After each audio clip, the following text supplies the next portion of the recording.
going to speak in Arabic. So that, yeah.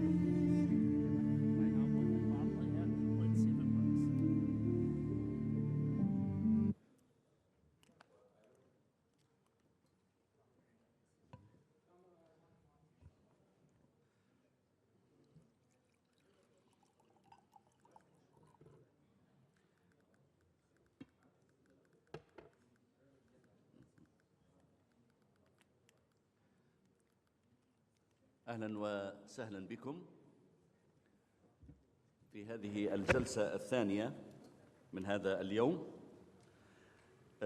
يسعدني جدا أن أستضيف الشخصيات المحترمة الآتية التي ستتحدث في هذه الجلسة بعنوان Panelists, this session we will be tackling the major obstacles confronting the freedom of opinion and expression and access to information. Barbara Triumfi is the Executive Director of Division of Freedom of Expression. Welcome. Mr. Andrew Anderson, the Executive Director of the Frontline Defender. Mr. Osama Saeed, he works at Amnesty International. And last but not least, Mr. Aidan White, the founder and president of Ethical Network Journalism. And Mr. Aidan said that he wouldn't talk about the obstacles, he would talk about the solutions and the future horizons. And that's why Mr. Aidan will be talking at last, and hopefully he will resemble the cherry on the top. Mr. Anderson, can you hear us?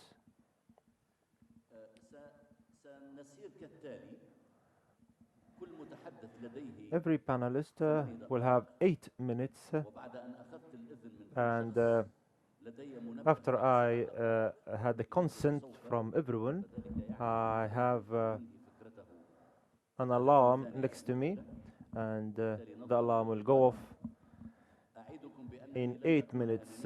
I won't be selfish, so I won't monopolize the discourse. I would prefer for every one of them to float his or her ideas, and then we'll throw the floor open to the ladies and gentlemen in order to be fair to the audience, because the first session, the time of the first session was tight. Barbara Triumfi, the floor is yours, please. Thank you. Thank you very much. And good morning, everybody. Major obstacles to freedom of opinion, expression, and access to information. We have spoken last night and this morning about the obstacles presented by killing of journalists, violence against journalists, imprisonment, legal harassment. We are maybe an issue I wanted to touch upon in this specific session to add to what has been mentioned already, is a new phenomenon that IPI has been observing literally all over the world in some of the most, if you want, some of the most democratic countries, countries where press freedom is generally pretty well respected, as well as countries where journalists face a number of other obstacles as well. And these are coordinated smear campaigns and campaigns of hate against journalists disseminated through online media, social media in particular. Why do we at IPI consider this a problem that needs to be addressed very carefully? And we have done quite a lot of research on this in the past years. First of all was when it was a fairly new phenomenon 4 or 5 years ago, we started analyzing how such campaigns develop, where they come from, how do they affect journalists in their daily ability to carry out journalism. And I think that, and IPI is certainly not the organization that has been working on this issue, that is becoming increasingly important also from a media freedom perspective. We what we have noticed in particular is, first of all, online attacks against journalists. First of all, online attacks against journalists have very often, unfortunately, turned into real-life attacks. They have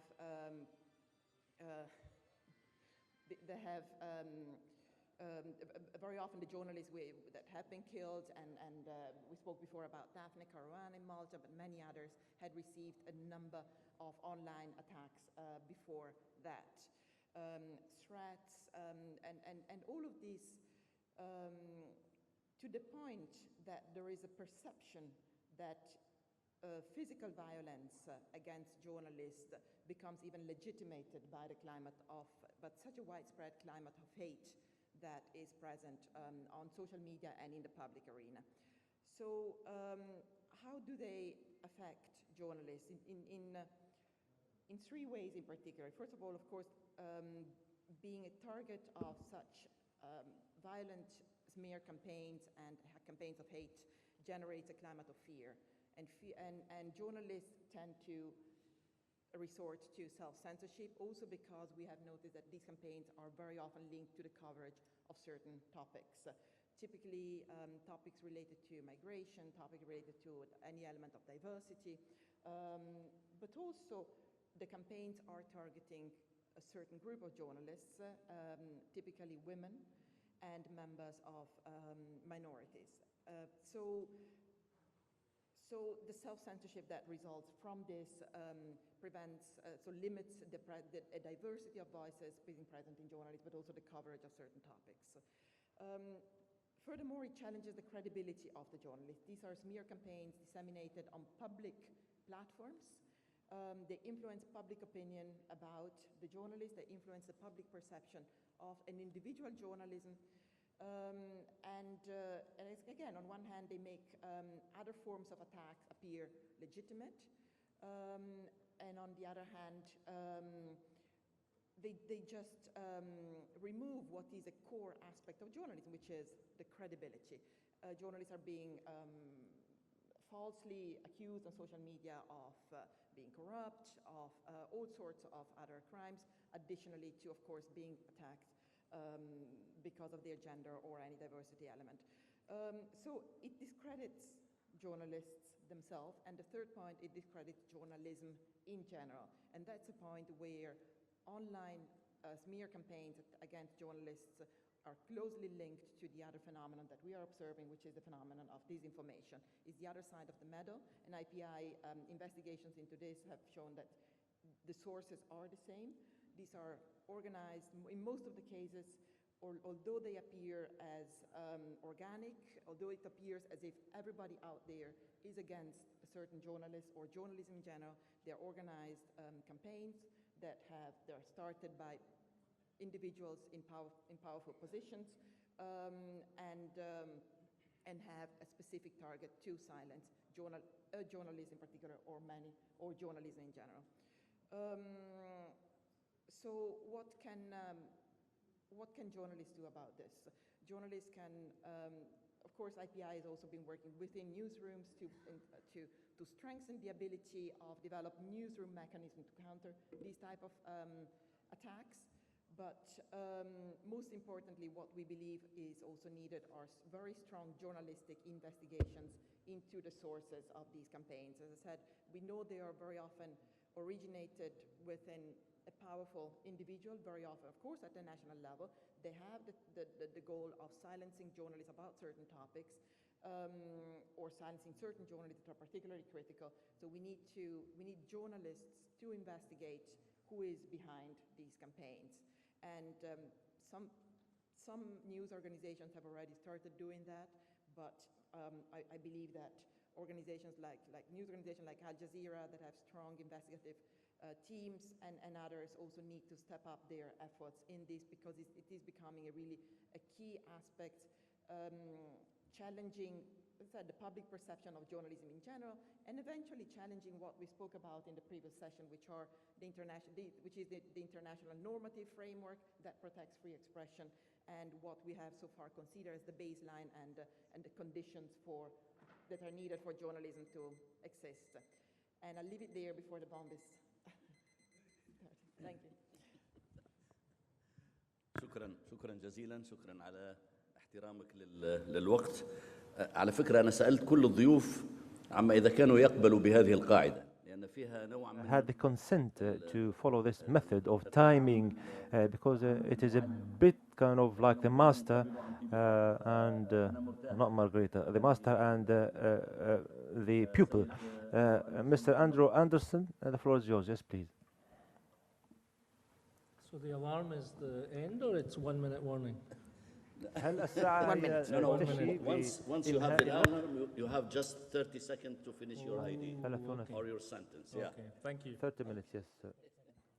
So I've just wasted 30 seconds, have I? First of all, let me thank you for being here, Dr. Swag, Sami Al-Haj, Al Jazeera Center for Public Liberties and Human Rights. It's an honor to be here and have a chance to speak with you this morning. About 86 miles away from us, my friend Nabil Rajab sits in prison in Bahrain.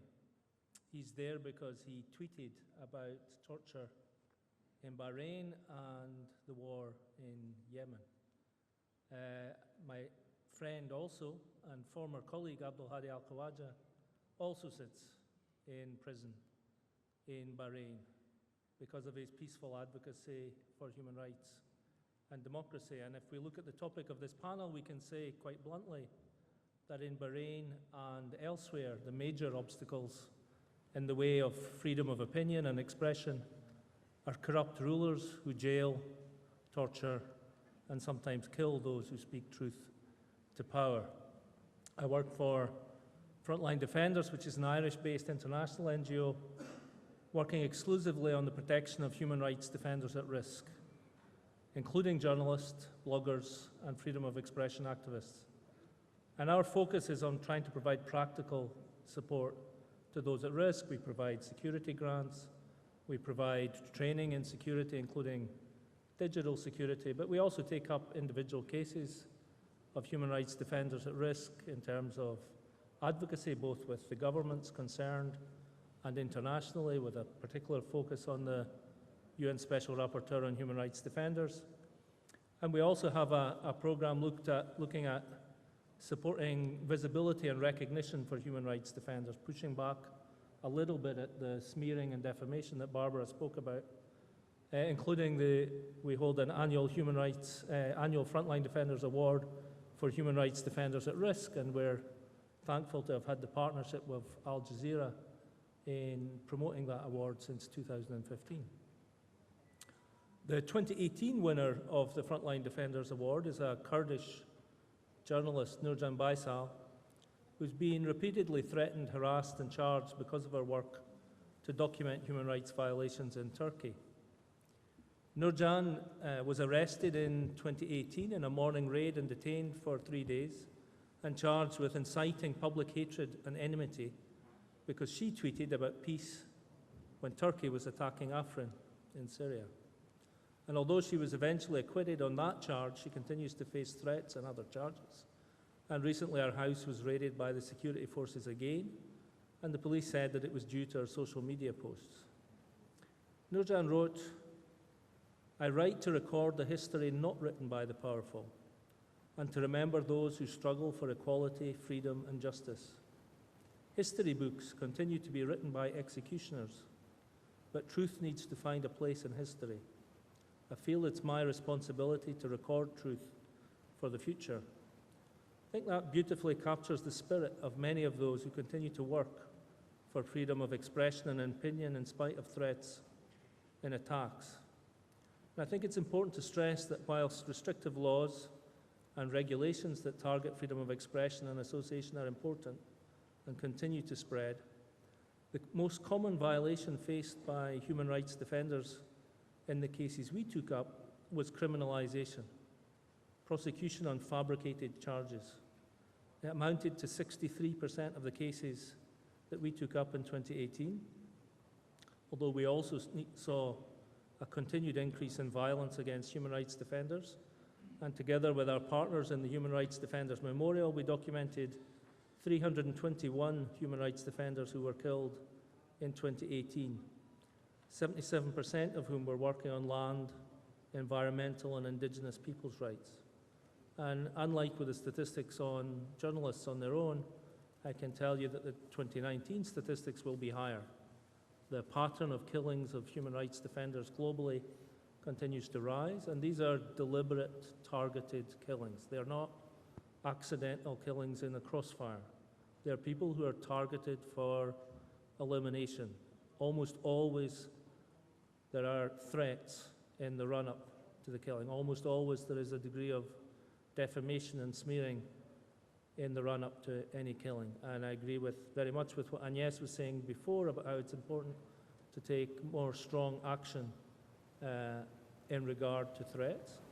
And I think we also need to note that defamation, stigmatization is almost like a kind of gateway human rights violation.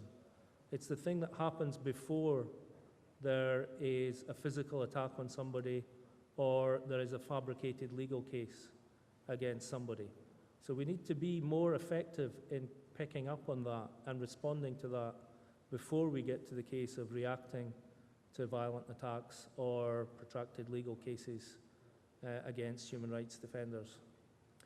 I was going to mention a few cases. We've taken up human rights defenders in El Salvador, where the new president has been harassing and defaming anybody who speaks out against them, including Mariana Beloso, Bessie Rios, and Karen Fernandez. I wanted to mention in Cameroon, Samuel Wazizi in Buea, the capital of the country's English-speaking southwest, who's been detained in August of this year. In September of this year, Martin Inouye Douglet is sentenced to 3 years in prison in Chad following defamation complaint from a former government official. In Nigeria, Agba Jalingo was arrested in August following publication of an article on how a state governor corruptly directed bank funds. In Egypt, we condemn the continued imprisonment of Mahmoud Hussein, and he'll be, as you know, completing 3 years in detention soon on the 20th of December, despite not being charged with any crime, and indeed journalism is not a crime. We've also taken up Ezra Abdel Fattah in Egypt. She was arrested in October, beaten and tortured, and remains in detention without charge. Huang Kui is one of the most active documenters of human rights violations in China, working with the website 64 Tianguang. He's been sentenced to 3 years in prison.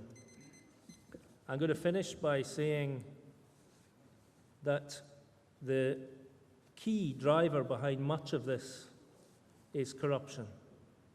I think if the phrase was mentioned before, follow the money. This is very much about autocrats maintaining their power and maintaining their plunder. And I think part of the way that we need to push back against obstacles in freedom of expression and association is keeping a more sustained focus on corruption. And journalists and the media has a key role to play in that regard. And I just want to finish with a quote from the late writer Toni Morrison. She wrote that the presence of evil was something to be first recognized, then dealt with, survived, outwitted, triumphed over. I'm not sure we're yet at the fully recognized stage, but we need to start dealing more effectively with this in accordance with the level of threat that we face. Thank you. Thank you, Mr. Anderson. Anyway, we will have the opportunity to carry on when we start the discussion. Sayyid Osama Saeed, تفضل. Osama Saeed. Thank you. So, Mr. Kushain, I need to warn you that I'm very good at ignoring my alarm clock in the morning, so I don't know if that is going to work. Dr. Swag, Ustaz Sami, ladies and gentlemen, sisters and brothers, Assalamu alaikum. It's fantastic to be with you. July the 12th, 1987, Ronald Reagan was going to Berlin to make a speech. And in advance of that speech, his speechwriters were having an argument about whether he should condemn the existence of the wall running through the center of Berlin.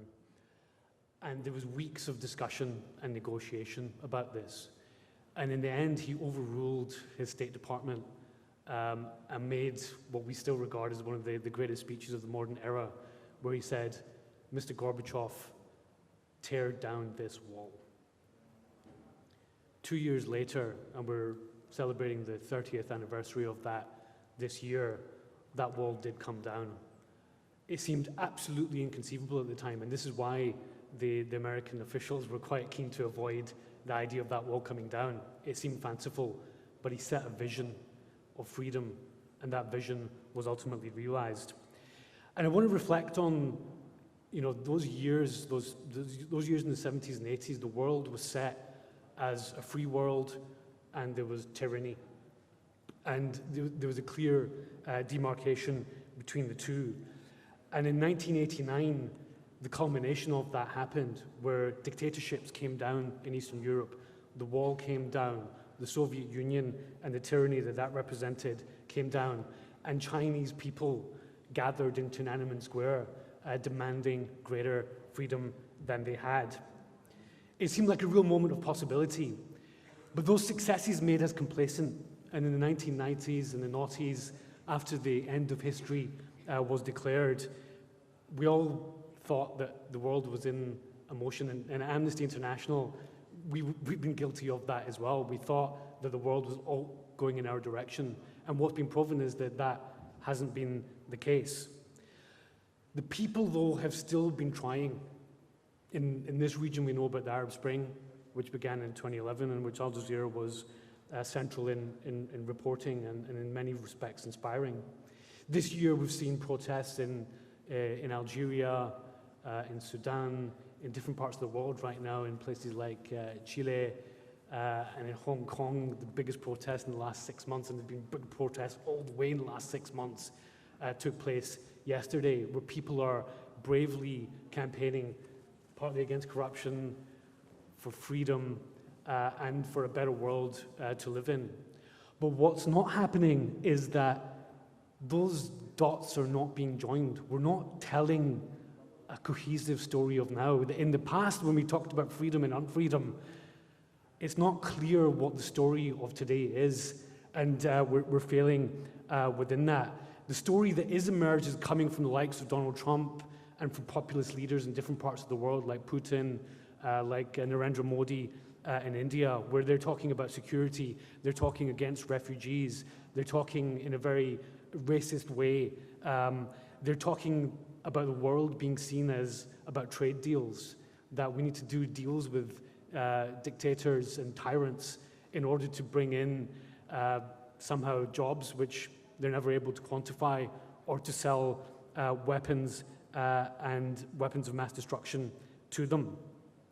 Now, the reason I say this is that you as journalists are part of this. You've been shunted out because what you're doing in this world is putting facts out there, and facts are inconvenient. You've got people like senior officials in the UK government saying the age of experts is over. CNN is being expelled from White House conferences. Reuters journalists are being jailed in Myanmar. And of course, Al Jazeera knows better than any organization what it means to have journalists jailed.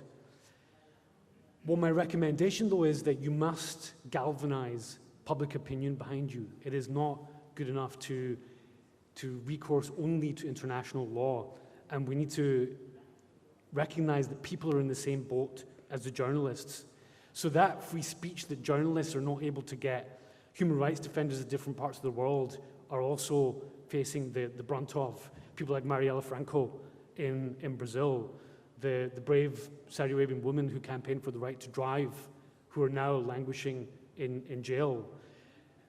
Basketball coaches who want to express solidarity with the people of Hong Kong are being told that they're not allowed to tweet, simple tweets against the massive, mighty empire that is the Chinese Communist Party. The line between the free speech that journalists are having clamped down and the free speech that people are having clamped down is a very thin one. You know, we celebrate the life of Jamal Khashoggi, but he's most famous for his opinion articles in the Washington Post. It wasn't investigative journalism in that sense. He was saying things which are inconvenient to the Saudi regime. And in that sense, journalists are in much the same boats as people. That line between the two is often gone. When you've got ordinary people who can start investigating with citizen journalism, they can be tweeting, they can be getting information out there. We're all in that same boat. If we're finding that the space for us to speak as journalists is limited, it is also limited for people. So what I'm saying is that I've got 3 recommendations to really galvanize public opinion. First of all, we need to tell the story of now. News organizations are the storytellers. Alongside Hollywood, that story is going to come from you as journalists. Now, Al Jazeera knows the link between free speech and freedom of the press. It's why the Public Liberties and Human Rights Institute exists. It wasn't just a press freedom institute, and I think there was an inherent logic to that, and it is baked in to the DNA of Al Jazeera that news was synonymous with free speech, and Al Jazeera was always going to be able to tell stories so long as free speech in the region was upheld. It wasn't just about freedom of journalists and damn the consequences for people. So you have to tell the story of now, capture that anger that people feel, and tell the stories of real people. Al Jazeera is phenomenal at that, but I would say the news industry as a whole globally is failing in really showing solidarity with people's stories and getting those stories out into the world. The second, and I will be very quick with this, is don't just complain. And we're guilty of this at Amnesty International as well. Journalists are powerful, but you think you're weak. Politicians think you're the most powerful people on the planet, which is why they're clamping down at you. But too often, journalists talk about themselves as victims. And if you're trying to get public opinion on your side, then let me tell you that the entire world see themselves as victims. Even right-wing evangelicals who basically have captured the White House see themselves as victims. There's been polling done on this. They see themselves as the most persecuted minority in the United States of America when they control the levers of power in the most powerful country on the planet. So we need to get away from the victim mentality. My team, when I was at Al Jazeera, my team really thought that they popularized the slogan, "Not a crime, journalism is not a crime." But this is actually a really problematic slogan because it forces the frame of journalists as criminals. And what we must do is my third recommendation, which is we need to celebrate journalism. We need to show why journalism matters and how journalism makes the world a better place. That when you shine a light on things, and this has happened time and time again, this is why politicians are trying to clamp down on journalists, is that when a light is shone, when stories are told, that is when the world becomes a better place. And we need to get much better at telling the story of journalism at its best and celebrating those journalists and that journalism which has done so. And that is how we'll galvanize public opinion, and that is how we'll get into a situation where there is much more freedom on the planet today. Thank you, Mr. Osama. Thank you.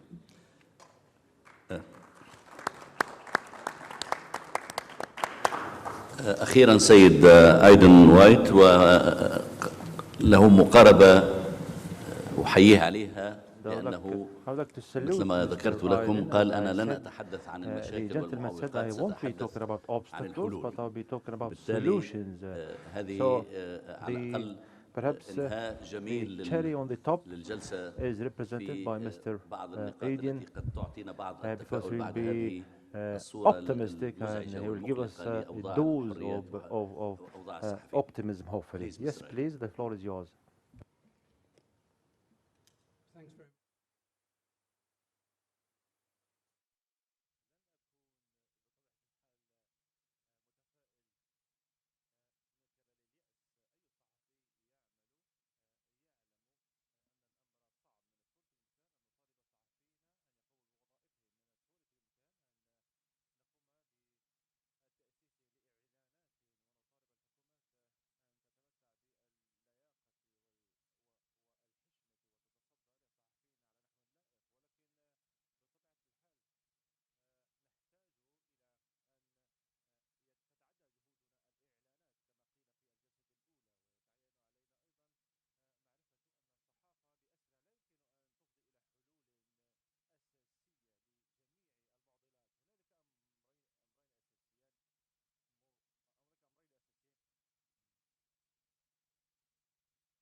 issuing fake news titles for so-called journalism to peddle their message.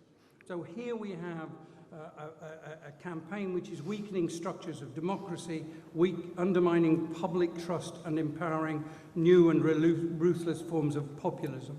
All of this is a challenge to the democratic consensus that's been established for more than 70 years in defense of human rights and democracy. That is an important threat to everyone, including to journalists. The second threat comes from the corporate betrayal of decency, information values, of humanity, respect, fairness, and truth, based upon profiteering from a flawed market model based on clickbait and misinformation.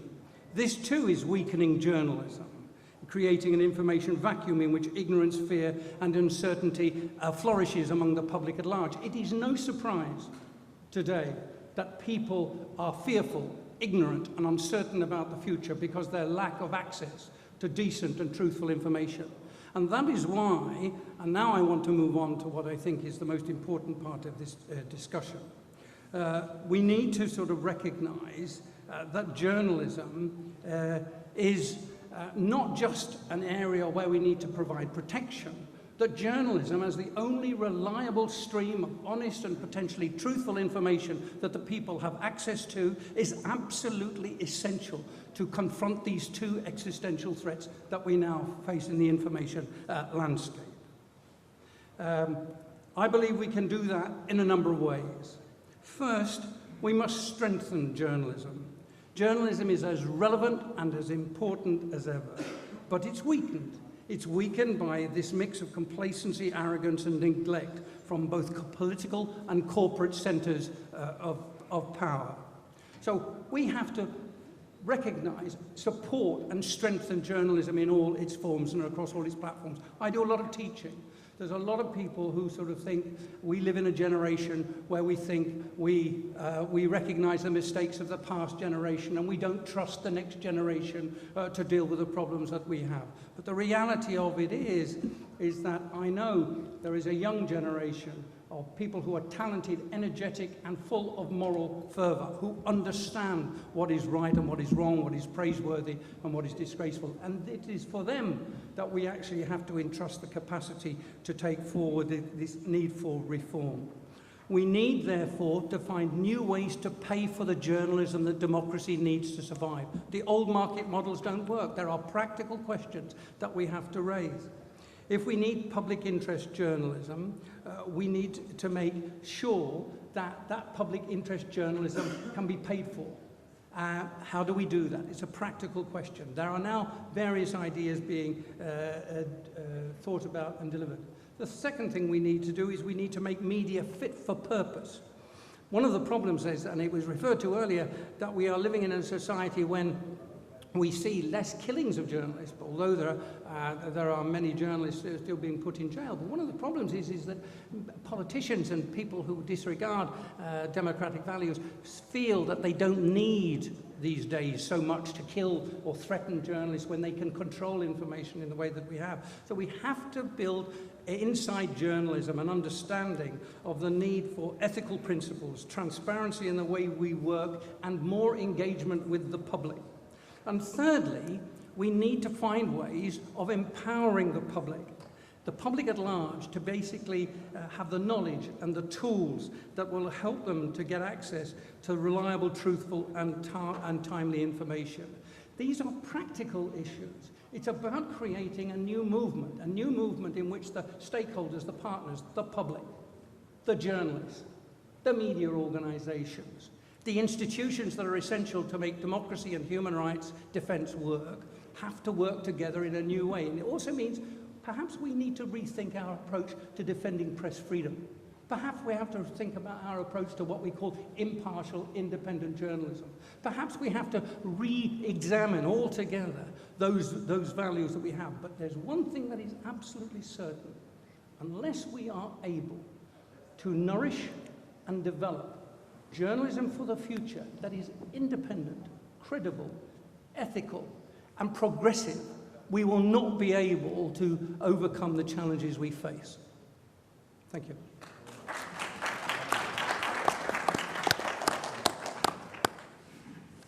شكرا جزيلا سيد وايت، الوحيد الذي أنهى قبل 30 ثانية. جيد، ممتاز. هذا يعني أن الحلول أسهل من المعوقات. It seems that solutions are easier than the problems we are بعض encountering. المداخلات. We will take رجاء some إذا كان interventions لديه from أي شخص مداخلة لشخص محدد يذكره بالاسم Please, حتى if you have a يستطيع question أن directed towards one of the يجيب على panelists, السؤال. make sure you مداخلات؟ mention the name and direct your جيد، هذا question. يسمح لي أنه أنا أتحدث. Okay. تفضل. لحظة تأخذ الميكروفون لو تكرمت.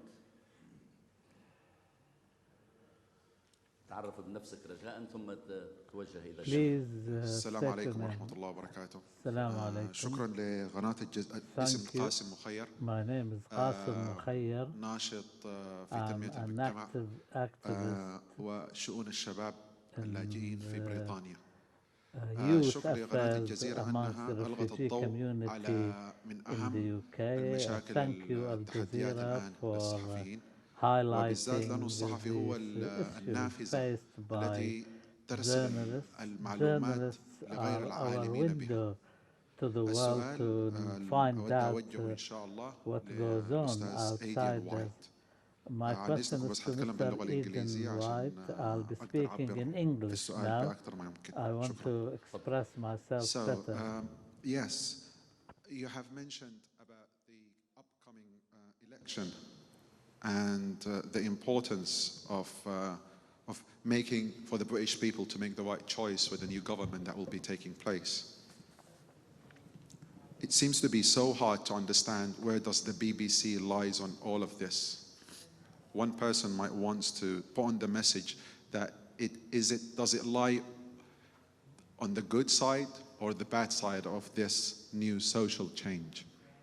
And I'm only asking this question because sometimes some of the media organizations seems to reflect as a champion, especially in this world and in other worlds which were pre-colonized by the British Empire. So do you think the BBC could be a champion for the new social change within the UK or not? Thank you. شكرا. Please, Mr. White. I mean, the BBC, since its inception actually, in the 1920s, has decade after decade had to defend itself against charges from governments that it is biased. Almost every single government that has been elected in the last 50, 75 years has at one time or another said to the BBC, you are biased against us, and so on. And the reality of it is the BBC at these times has had to restate why it exists, why it was created. And as a result of that constant defense of its position, the BBC has generated, despite internally a lot of discussion about the BBC and its value, has actually created an enormous amount of respect within the public at large. That is to say, I would say that the BBC as a public broadcaster is as safe as the National Health Service actually in the United Kingdom in terms of being a national treasure which people would want to preserve. Is the BBC good? No, it's neither good nor bad. It's a media organisation and its journalists will make mistakes, and they have made many mistakes, and they've been given publicity for it. Is the BBC generally independent? Is it transparent? Is it accountable? Yes, it is, because it has structures which make it so. Can the BBC therefore be a partner in a movement to sort of create a much more viable future for reliable and honest and truthful information? Absolutely. And it's for that reason that despite all of its problems, the BBC remains very much a beacon of what can be achieved through well-organised, disciplined, transparent and accountable public broadcasting. So my answer to the question is simply yes. شكرا. هناك سؤال آخر؟ تفضل سيد مصطفى.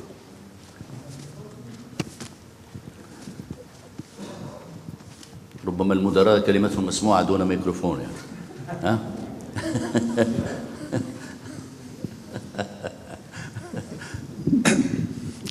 Shukran. I would speak in English as well, because it is just to continue on what Aidan was saying. one of very serious problems is that so many people think that if you are a good media institution or you are a good journalist, you have to stand with what is right. So you have to take side, actually, and you cannot be neutral. I think by being professional, it means that you present all the points of view, because your intention, your mission is to give knowledge to your audiences, not to tell them what to do or not to do, not to tell them what they believe and what they don't believe. We have in Al Jazeera, we have this problem quite often. People talking to us, how come that you are not supporting such and such a movement or such and such a person? We say, this is not the business of professional media. Or there are organizations, you know, Amnesty International and other ones who have that kind of mission. But for the media, professional media, they need to bring that knowledge, a comprehensive, unbiased, fact-checking, etc., to the audience, and people are intelligent enough, smart enough to choose for themselves. If you start telling them what to do or not to do, you are not media anymore, and you are not credible anymore. Thank you. I just want to make this. شكرا. تفضل هناك في نهاية القاعة. نأخذ هذا السؤال ثم أطرح أنا بعض الأسئلة على السادة الحضور, and then come back again to the audience. مرحبا. A greeting in Arabic, but I'm going to speak in English. My name is Rami El-Jundi, Communication and Sustainable Development Consultant. I have two questions for Mr. Aiden. There was something in your, in your keynote that, we need to get back journalism back. Don't you think journalism has been hijacked by PR? PR agencies. That's number one. What can be done about it if PR companies just pay a lot of jobless people more to survive? Thank you very much. Yeah, please. Look, the fact of the matter is that it's very difficult to make a living out of being a journalist these days. It's one of the questions. There used to be, in the good old days, you could have a livelihood. It was called journalism. You could have a pension at the end of it after 50 years loyal service. Actually, that market model of journalism doesn't really exist anymore. And the fact of the matter is there are hundreds and thousands of young people in journalism schools learning their trade who wish to be something in the media, and good luck to them, because actually the number of viable jobs that are available to them is extremely limited. But the number of jobs in public relations, the number of jobs in corporate communications, the number of jobs in political communications is rising exponentially all the time. So it's no surprise that we see forms of public relations, forms of political communications increasingly replacing that sort of journalistic space and resource which is absolutely necessary. That's why I'm calling here for a new approach to how we fund journalism and how we need to respect the work that journalists do. Investigative journalism has become, for example, almost an extinct sort of species in terms of the mainstream media's capacity to invest in long-term research for important journalism that will expose wrongdoing and so on. Today, investigative journalism relies primarily upon donors and foundations and charity handouts in order to survive. We need to find a different way of trying to make sure that investigative journalism can take place in every part of the world in which journalists are free to do the job they need to do. So I absolutely share your misgivings about this question of public relations, but it merely reinforces the need that we need to examine how we pay for our journalism, how we need to respect it more, and how we need to get new structures in place to make sure that more journalists will be able to do their job. Thank you. I have one question to Mrs. Triumphine, and then to Mr. Anderson, and then Mr. Said, and it will be in Arabic.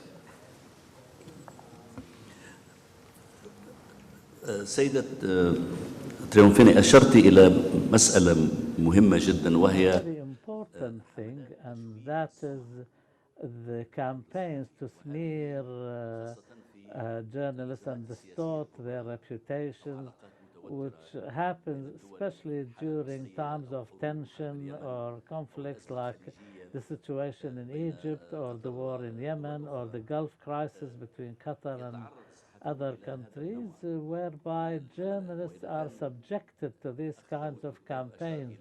Mr. Dawood Kuttab mentioned the name and shame approach. My question is, to what extent can name and shame, or now name and shame in itself is being directed against journalists, and it's being more effective than the normal campaigns against them?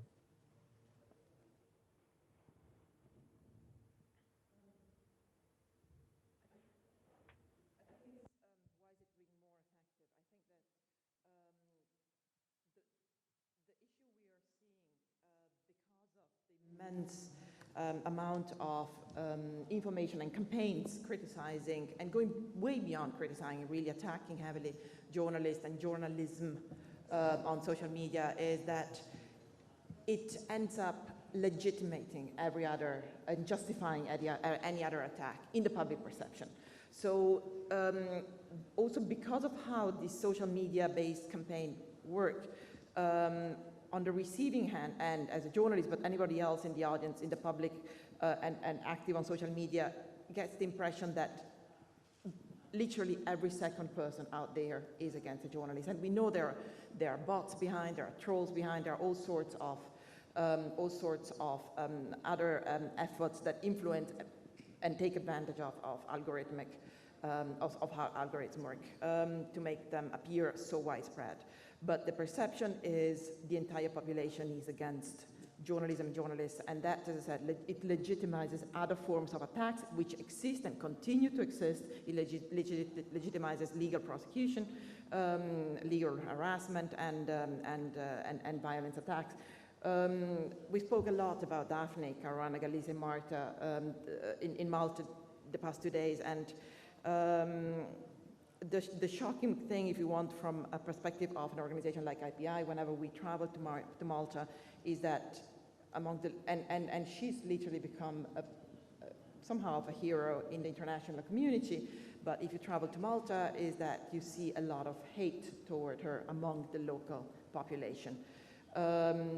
Because there is all these public campaigns which, and which are added and these adds to, of course, a public discourse by political leaders, which is equally hateful towards journalists. So that's why I see it's particularly problematic, not because it's worse than other forms of attacks, but because it legitimizes, it makes them appear normal, and that's the problem. Thank you. Thank you. سؤالي للسيد أندرسون أشار إلى مسألة مهمة جدا وحتى السيد both you and Mr. Eden White mentioned this, and that is the questions of capital or money or the financial lobbies and their influence on the media, and especially the influence and impact of corruption on the media. I'm from Tunisia, and I know I'm very aware of the situation in Tunisia. In Tunisia, we have quite a bit of freedom when it comes to media, and Reporters Without Frontiers probably classifies Tunisia as one of the best in the Arab world. But there is something which is really very frightening, because these TV stations and radio stations are, yes, they are free, but they are owned by groups or organizations who quite blatantly use them against their opponents. So my question is, to what extent this corruption and this financial backing plays a negative role, sometimes even bigger than political pressure? Yeah, I mean, I agree. And I think one of the challenges when we're talking about journalism and independent journalism is we very rarely talk about who owns the media. If you go to the situation of the United Kingdom, one of the problems the BBC has, and I agree with Aidan that it's largely tried to be independent, is that the majority of the printed media in the UK is controlled by 3 billionaire tax exiles. And the BBC takes the political agenda largely from the printed media. And we see that in many countries. You see in the US the problems of who owns large parts of the media. And they are pursuing a political agenda that meets their particular financial interests. You look at Latin America, where the largest number of human rights defenders are being killed. It's often in the context of extractive industries or large mega projects where there are powerful and generally corrupt economic interests at play. And it's those powerful economic interests who are behind a lot of the smearing and defaming of those who speak out against human rights violations in those contexts, including journalists, but also other human rights activists. And they can buy their way. And we don't focus enough on the way that corrupt actors buy media, buy the court system, buy politicians, buy local police. If you look at the killing of Berta Cáceres in Honduras, who was protesting on behalf of indigenous community there, and she's one of the very few cases where there's actually been an effective prosecution of not only those who pulled the trigger, but those who were behind the crime. And you see a network of people from the government, from the military, from the local police, the local government, and the businesses involved in implementing that. And part of what they had done was a smear campaign against Berta Cáceres before she was killed. So we need to be better at exposing some of those links and more effective, I think, within the whole discussion around journalism and freedom of expression, about talking about also who owns the media and who's controlling, to some extent, how independent journalists can be.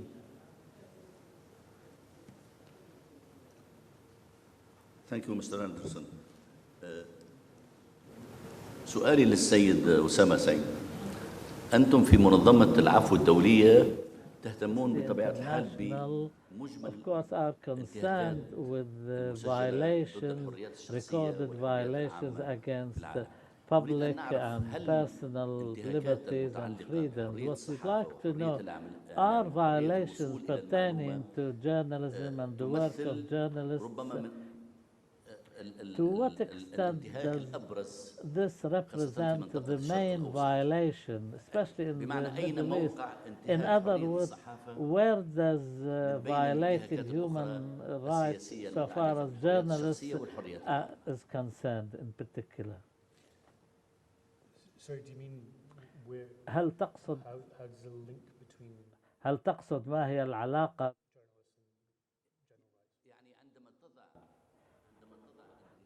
when you place violating the freedom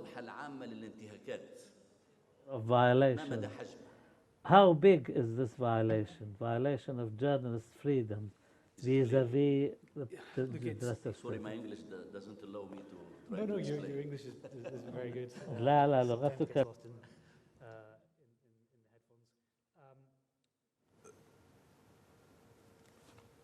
It's, for me, it's part of the same thing. So the same people and interests which are clamping down on journalists, which Andrew talked very cogently about, are the same interests which are clamping down on people like Berta. So it's part of that same environment, which is what I was trying to say about the story of now. The story of now is not just a story about journalists and press freedom. It's a story about how the momentum that was building towards freedom for people all over the world suddenly became a backward step. And journalists have definitely been caught amongst that, and there are specificities and peculiarities about it. but it's part of that same environment. And what we need to do is expand that space, and we expand that space by talking about the issues, by celebrating the people that are practicing free speech and that are making the lives of people better. If I could just pick up on one earlier point as well, and you know, that Dr. Swag raised, that I think this comes from the point of view of Al Jazeera. So Al Jazeera was founded on the principle of telling the stories of the people on the street. But I don't think the media globally have covered themselves in glory when it comes to this. And Andrew talked about some of the corporate capture with respect to the media. And so, for example, in the US, you know, a lot of journalists at you know, liberal outlets like the New York Times will talk openly about the fact that the election of Donald Trump in 2016 caught them completely by surprise. They had no idea that people in the United States of America were suffering or had racist opinions, because in their liberal bubble in New York, that wasn't happening. So they were not telling the stories, and arguably, I would say that that lesson still has not been learned. The story that's told in the media in large parts of the Western world, places like Hong Kong, is still from the point of view of the elites and the powerful. Go to the UK and the election happening right now, most of the journalists there, if they're not from London, you just become part of that liberal bubble sitting in London, and you've no idea what's happening in the north of England, you've no idea what's happening in Scotland, and suddenly these things are surprising when you come to election time, and you find that people are really angry, and they're expressing themselves in what you think are really strange ways. And the media's got a really important fundamental role in telling the stories right across the board, and I think in large parts of the world, there's a shortage in telling the stories of real people and the struggles that they're having in making ends meet, in feeding their families, and in living the dreams that they had when they were growing up, which now they can't do. Please, Mr. White. Yeah, there's a couple of things I want to say in this discussion. First of all, when we talk about corporate influence, I don't actually, as someone who's been fighting monopolization in the media for nearly 50 years, as long as I've been a journalist and working in journalism and so on, I actually don't think media monopolies are the great threat that they were 20 or 30 years ago. I think the threat, the corporate threat today, is the pervasive influence of groups like Facebook and Google and others who work in an unregulated environment with no respect for values, human rights or decency, and have a market model which is unregulated and beyond control. And as a result of that, democracy has been compromised and is failing. And therefore to blame media seems to be talking in an old-style, old-fashioned way. I'm sorry about this, but I think you're out of touch. The fact of the matter is, the realities today are, if you want access to media, and most people get access to media through their mobile phone, that's the way they hope to go to their local trusted media brand. But who controls your access to your trusted media brand? The unregulated system of the social networks. And we know that the social networks, Facebook in particular, is seeking to look around at which media do we want to promote, which media do we not want to promote. And suddenly we're seeing the introduction of arbitrary forms of access to the networks, which will deny people potentially access to diverse and pluralist opinions. Now, I used to worry a lot about Fox News and the Daily Mail and so on. Today, I don't worry about them at all. In fact, I rather welcome them.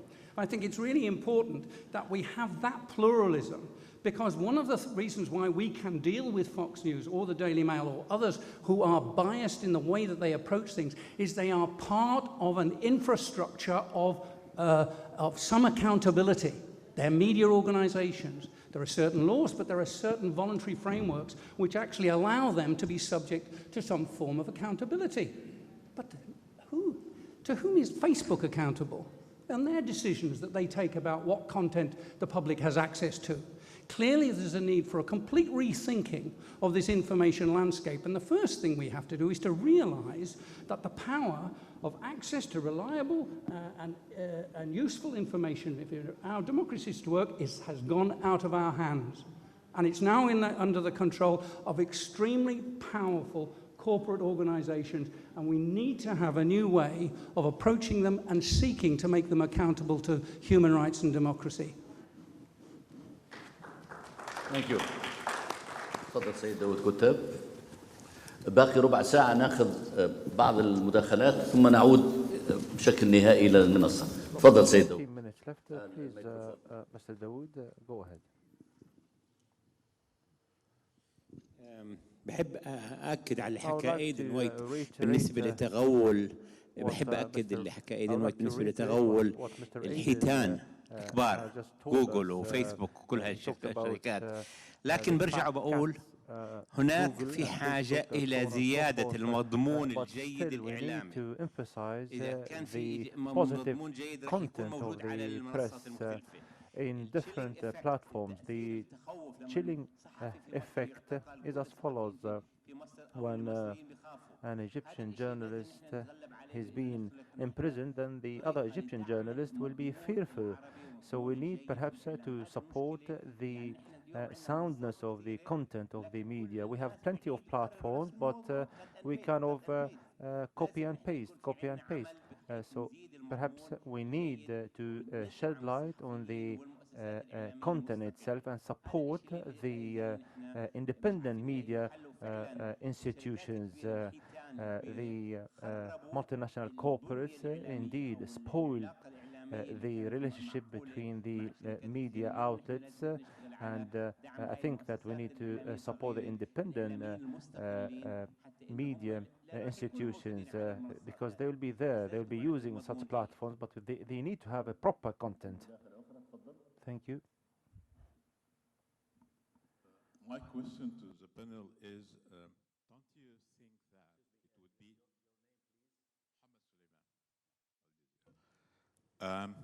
don't you think that it would be of value and benefit to support good practices vis-a-vis journalism and journalists?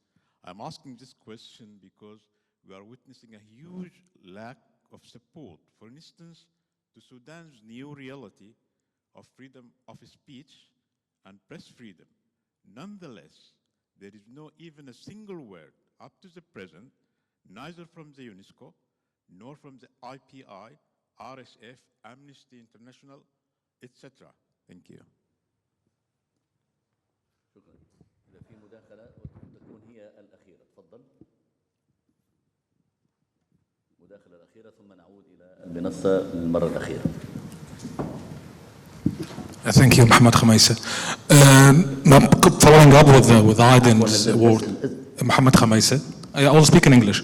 So, following your point about the Facebook and these fake fact-checking campaigns that they had made, the irony, like last week, a Dutch fact-checking platform working with Facebook have been shut down by Facebook because they were like fact-checking right-wing political ad. So Facebook want these ads to be running, so they cut their cooperation with this fact-checking. So I think the main idea here for the media platforms, the new media platforms, is that we like following up this like insanity of speed of news, and we forgot to hold on and check out what ethics grounds are we working on. So I think the main necessity in the newsroom right now to have like more systematically work with our content, to more reasoning it, to be it more ethical to the audiences. That's the main point that I think that's missing now in every single platform around the world. Yeah. Do you agree with me in this? شكرا جزيلا. نأخذ الجولة الأخيرة وتكون فرصة It will be an opportunity perhaps for the last word. نأخذ الجولة الأخيرة المنصة تكون فرصة لكل مشارك بإضافة بعض النقاط التي And you could add any point that you wish, and if you could answer the questions, please. The floor is yours. Yes.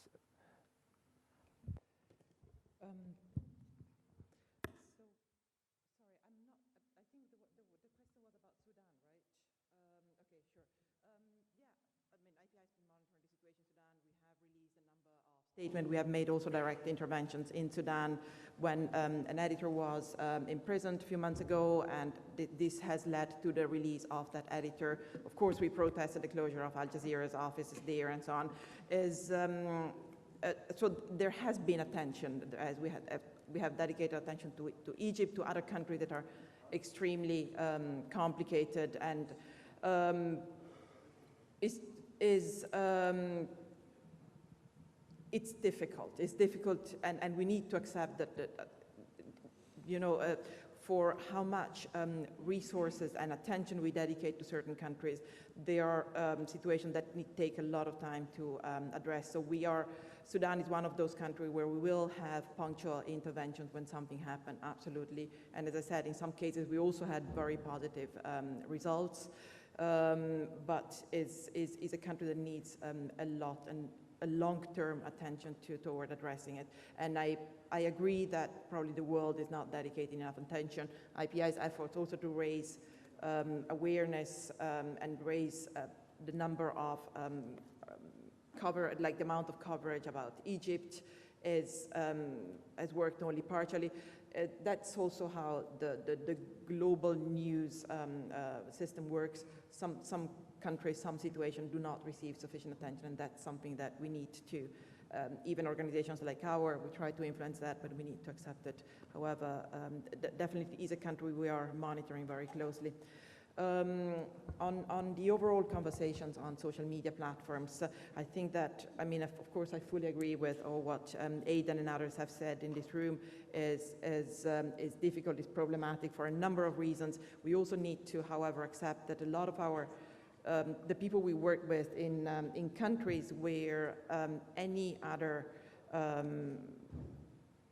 where any other news outlet is controlled in a way or another by the local, the government, social media platforms in general do remain spaces where opposition, representative opposition political party, and even critical journalists can express themselves with, as I said, with all the problems we have highlighted. So we need to take, when we talk about regulatory frameworks and so on, we need to take into consideration also that aspect, that they still play a certain role. I don't know how long, because of course platforms have also accepted in a way the regulatory frameworks that have been imposed on them by local governments in order to be able to operate in certain countries. So that is also becoming increasingly problematic. However, we need to identify ways to ensure that voices can have platforms to express themselves in countries that are heavily regulated. Thank you. Thank you. Mr. Anderson? Yeah, I agree with a large part of what Aidan's saying about Facebook and the rest, and Amnesty recently did a good report on how unethical their model is. I think also in that sphere we need to look at the money. We need to look at how they're not paying taxes. We need to look at what power and influence their wealth has in the sphere, and we also need to look at who's paying for what advertising in what spaces at what times. I think there's an argument for much stronger regulation of political advertising on Facebook, for example, if we look at recent elections and referenda. However, we need to also remember that the internet and social media has provided a lot of benefit for human rights defenders, marginalized voices, independent media in many countries. I was at a conference about 8 or 9 years ago where a representative of the Russian government spoke without embarrassment about the need to enforce national sovereignty on the internet. We've seen China actually do that to quite an extent, although there are still independent voices getting information out. And one group, it would be important to recognize the courage of those human rights defenders who've been getting information out about the 3 million Uyghurs who are imprisoned in camps in China, and which is kind of an example of how even when governments are trying to control, it's very difficult to stop information coming out. So we need to take a little bit of a balanced approach. I think we need to have stronger regulation. I'd like to see regulation, particularly in the context of elections, and I'd like to see organizations like Facebook treated more with more accountability for what they publish, because I think they are publishers in effect in the context particularly of elections. But at the same time, I think we need to make sure we don't throw the baby out with the bathwater. If you know that expression, we need to make sure that there continues to be, as much as possible, space for diverse and different voices in that fora as well. Thank you. Our last 7 minutes between Mr. Said and Mr. White. Mr. Said. I'll leave you some. No, carry on. As much as you want. But don't take 5 and leave 2. That would be naughty. Look, just a couple of comments. On Sudan, we've done a number of outputs on this. I would love to speak with you afterwards to see where you think there could be more done, and let's link that up. But our office in East Africa has been across this story from the beginning. It's been a very important one to us, but I'm always up for a discussion about what else could be done. So please do come up to me afterwards.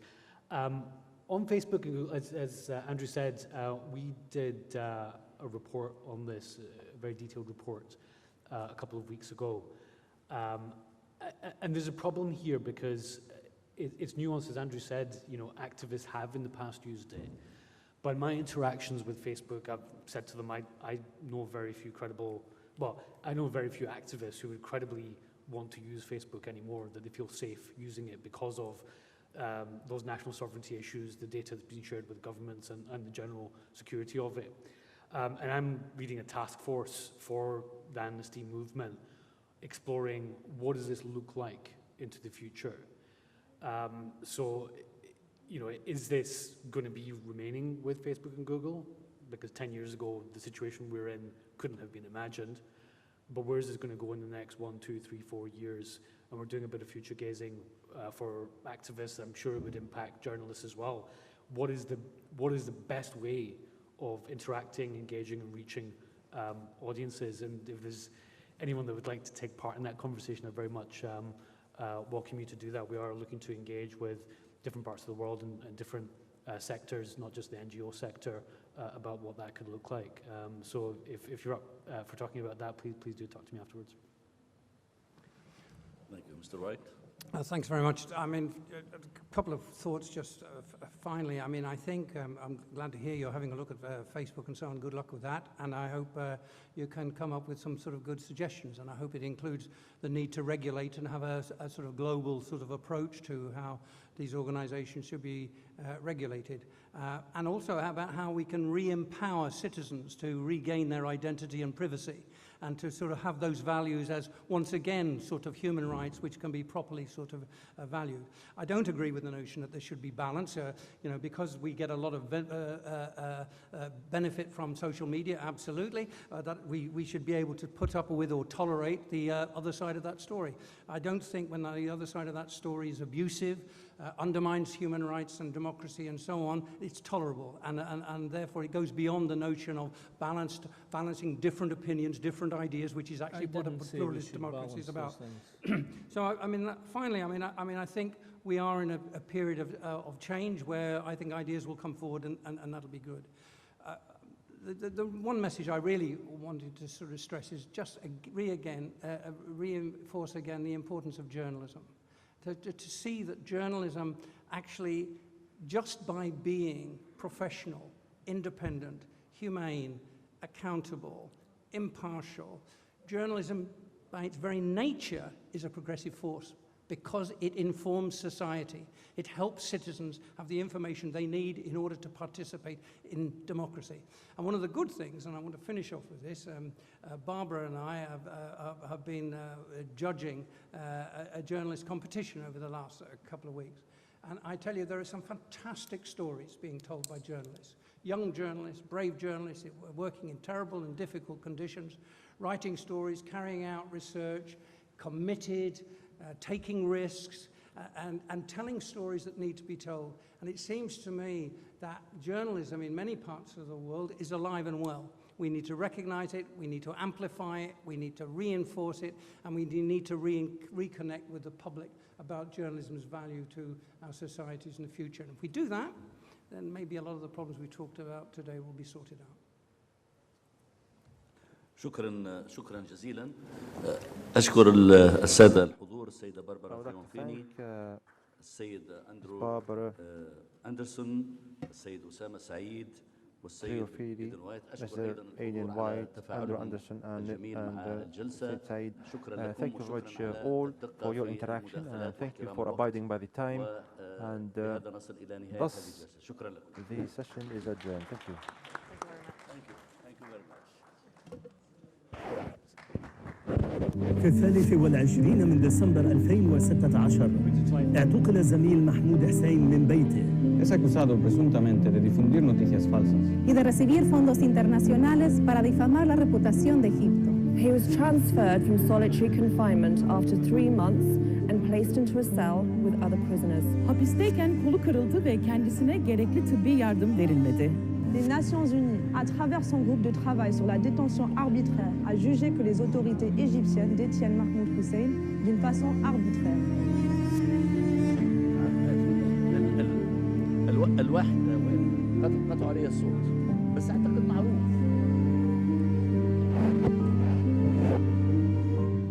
في 26 من مايو 2019 أبلغت السلطات